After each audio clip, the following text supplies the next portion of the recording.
چوراہے پر مزدوروں کی لائن لگی تھی، اسی مزدور میں سید صاحب شامل ہو گئے کہ کوئی شہروں میں مزدور چوراہے پہ جمع ہوتے ہیں، تو جب لوگ مزدور بلانے گئے تو سب کو تو لوگوں نے بلایا، لیکن سید صاحب کو کسی نے نہیں بلایا۔ اللہ کی مشیت تھی، اللہ آزمائش میں رکھا تھا۔ جب کسی نے نہیں بلایا تو سید صاحب کی آنکھوں میں آنسو بھر آئے کہ وطن چھوڑا تھا، بغداد آیا تھا کہ لوگ مجھے مزدوری کے لیے بلائیں گے، میرے بچے فاقہ سے بچیں گے۔ آنکھوں میں آنسو آئے۔ سید صاحب وہاں سے آگے بڑھے تو دیکھا کہ کچھ لوگ ایک جگہ بیٹھے بات کر رہے تھے کہ بادشاہ بغداد نے اعلان کیا ہے کہ جو جنید پہلوان کی پیٹھ لگا دے گا انعام سے مالا مال ہو جائے گا۔ بغداد میں جنید کی پہلوانی مشہور تھی،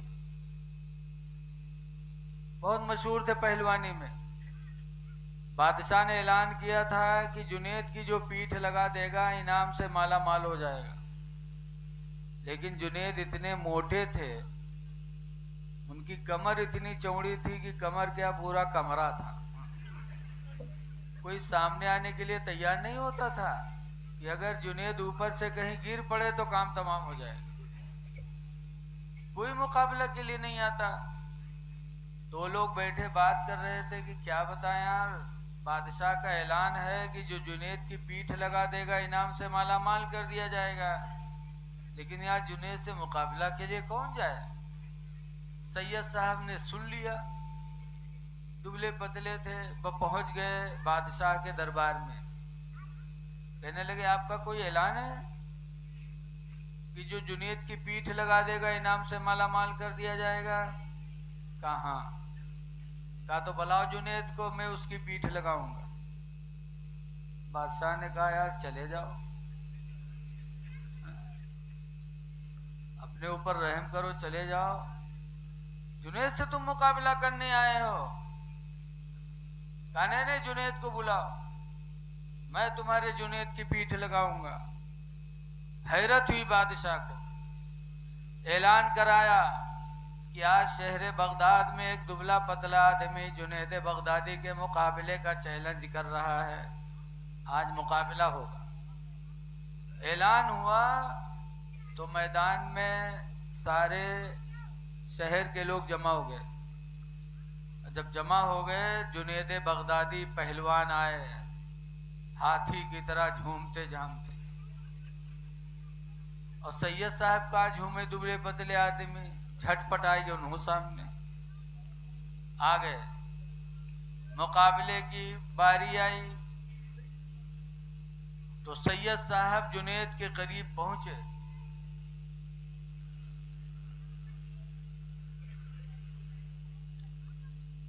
تب سید صاحب کہتے ہیں جنید میں سید ہوں، نبی کی اولاد میں سے ہوں، میرے بچے فاقہ کر رہے ہیں، مزدوری کے لیے کوئی نہیں بلاتا تھا، آیا تھا شہر بغداد میں کہ لوگ مجھے مزدور رکھیں گے، مزدوری کروں گا، پیسے لے کے جاؤں گا، اپنے بچوں کو فاقہ سے بچاؤں گا، لیکن شہر بغداد میں کسی نے مزدوری کے لیے نہیں بلایا۔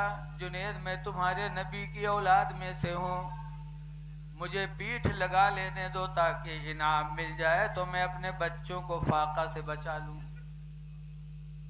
جنید یہ سنے تو اپنی بے عزتی انہوں نے نہیں سوچا، اشارہ کرتے ہیں کہ تم میرے کمر میں ہاتھ ڈالو، ایک دھکا دو میں چیت ہو جاؤں گا۔ اب پہلوان ہوا میدان میں رہے، دور دور لوگ رہے، کہاں جانے ہوا کہا رائے صلی اللہ ہوتے بولو۔ جنید نے سید صاحب نے جنید بغدادی کی کمر میں ایک ہاتھ ڈال کے جو دھکا مارا تو جنید چیت ہو گئے، سید صاحب اوپر ہو گئے۔ بادشاہ کو حیرت ہوئی، مجمع کو حیرت ہوئی، یار یہ کیا ہوا؟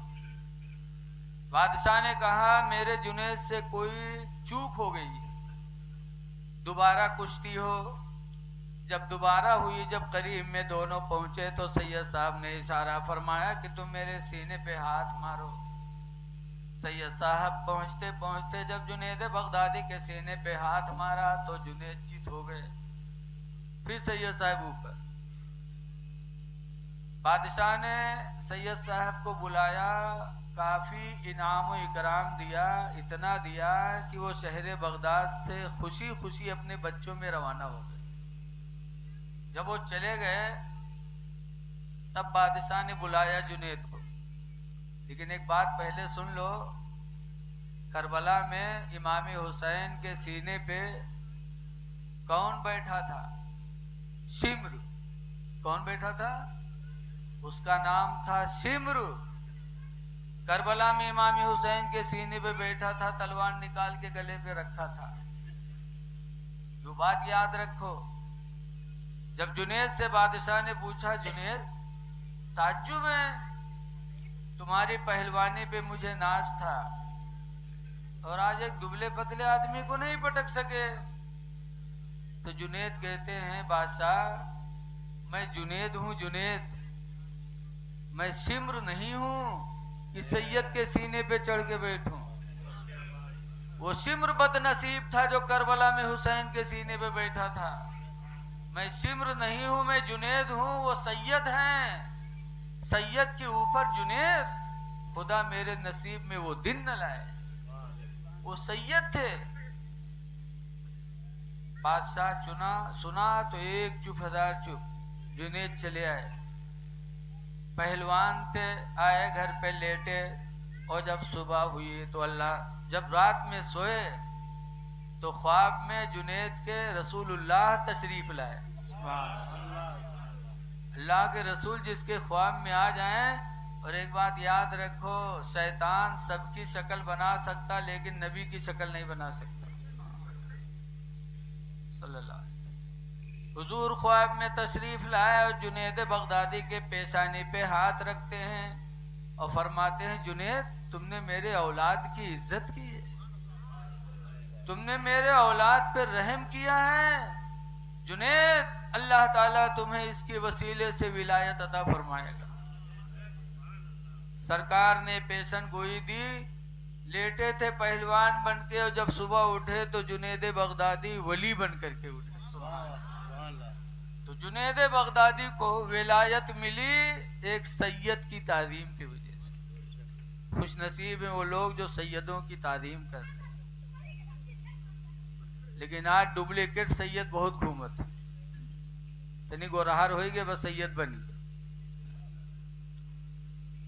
حدیث پاک میں عن علی قال قال رسول اللہ صلی اللہ علیہ وسلم، حضرت علی شیر خدا سے روایت ہے، فرماتے اللہ کے نبی نے ارشاد فرمایا، من نسب الی غیر ابیہ، جس نے اپنے نسب کو اپنے باپ کے علاوہ کی طرف منسوب کیا، باپ پٹھان اور منسوب کر دیا دوسرے کی طرف، باپ انصاری اور منسوب کر دیا دوسرے کی طرف۔ حدیث میں من نسب الی غیر ابیہ، جس نے اپنی نسبت اپنے باپ کے علاوہ کی طرف کیا، فلعنت اللہ علیہ، تو اللہ کی اس پر لعنت ہے، وملائکتہ، اور اللہ کے فرشتوں کی لعنت ہے، وَلَن يَقْبِلَ اللَّهُ مِنْهُ صَرْفًا وَلَا عَدْلًا يَوْمَ الْقِيَامَةِ، اور اللہ تعالیٰ قیامت کے دن اس کی کوئی نوافل کوئی فرائض کو قبول نہیں کرے گا۔ سارے نوافل سارے فرائض اس کے منہ پہ مار دیے جائیں گے جس نے اپنے نسب کو بدلا۔ تو اے لوگوں، عزت ملے گی، سید بتا کر عزت ملنا ضروری نہیں ہے۔ اللہ فرماتا ان اکرمکم عند اللہ اتقاکم، بے شک اللہ کے نزدیک تم میں وہی بہتر ہے جو تم میں پرہیزگار ہو۔ تو سید بتا کے عزت حاصل نہ کرو بلکہ متقی بن کے عزت حاصل کرنے کی کوشش کرو، متقی بنو۔ تو اللہ کا شکر ہے کہ ہمارے آپ کے بیچ میں ایک ایسے نیک انسان موجود ہیں جن کو میں بچپن سے جانتا ہوں۔ بہرحال آج یہ جلسہ ہے، عزیزم حضرت مولانا محمد عمران سلمہ جو حضرت مولانا سلیمان علیہ الرحمہ کی یادگار ہیں، انہوں نے مجھے بلایا۔ قرآن کریم کی ایک آیت ہے، جب یہ آیت کریمہ نازل ہوئی، ما کان محمد نبا احد من رجالکم، سرکار نے اپنے غلام زید بن حارثہ کو اپنا منہ بولا بیٹا بنا لیا تھا کہ زید میرا بیٹا ہے، اور سرکار کے بیٹے تھے نہیں، اور سرکار نے منہ بولا بیٹا بنا لیا۔ تو قرآن کی آیت نازل ہوئی، ما کان محمد ابا احد من رجالکم، محمد تم مردوں میں سے کسی کے باپ نہیں ہیں، زید کے باپ محمد نہیں ہے، زید کو نبی کا بیٹا نہ کہو، محمد تم مردوں میں سے کسی کے باپ نہیں ہیں، ولیکن رسول اللہ، لیکن اللہ کے رسول ہیں۔ جب یہ آیت نازل ہوئی تو زید کو نبی کا بیٹا کہنے سے لوگ خاموش ہو گئے۔ اللہ کے رسول نے منع فرما دیا کہ اب میرا بیٹا مت کہنا، قرآن کی آیت نازل ہو چکی ہے کہ محمد تم مردوں میں سے کسی کے باپ نہیں، لیکن اللہ کے رسول ہیں، وخاتم النبیین، اور نبیوں میں آخری نبی ہیں۔ جب یہ آیت کریمہ نازل ہوئی تو صحابہ سنے تو آنکھوں میں آنسو آ گئے، کہنے لگے اللہ کے رسول آپ آخری نبی ہیں؟ کہاں، آپ کے بعد کوئی نبی نہیں آئے گا؟ کہا نا، میرے بعد اب کوئی نبی نہیں آئے گا۔ تو صحابہ کہتے ہیں اللہ کے رسول جب آپ کے بعد کوئی نبی نہیں آئے گا تو آپ کے بعد دین ہم لوگوں کو کون سکھائے گا؟ دین ہم کس سے حاصل کریں گے؟